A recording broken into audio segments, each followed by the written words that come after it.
Ал қайырлы кеш болсын, қалайсыздар? Көңіл күйлеріңіз қалай?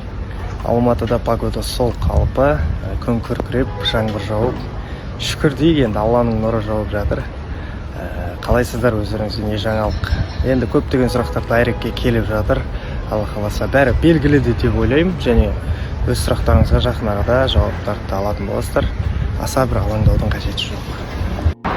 Күнде кешке жаңбыр жауатын болды. Алматы как Таиланд сияқты болды.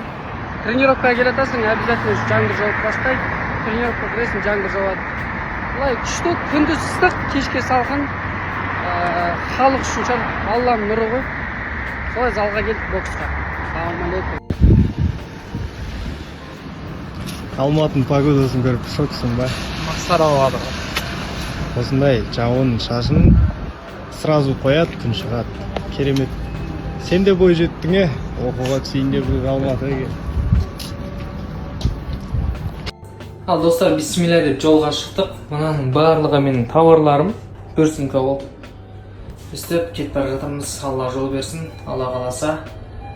Заказдар қабылданады әлде. Мен өзім сояқта болған кезде. Так что үлгеріп қалыңыздар.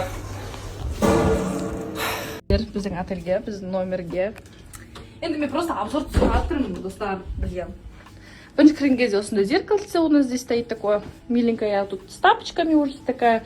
На жерде халат, сейф, короче, тапочки, менің куртка, бәрі ілініп тұр.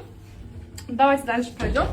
Здесь полочки, стаканчики, вода такая. На жерде чайник, тефаль, чайники, Гринфилд. На жерде картинка такая, и вот так вот қарасаңыздар, здесь наша комната. На жақта Малика жатады, на жақта мен жатам. Киімдерімен бермей қоямыз. Здесь стульчик, я тут разложила свои вещи, которые мен бүгін осымен Түркістанға шығам, берсе қаңғырам.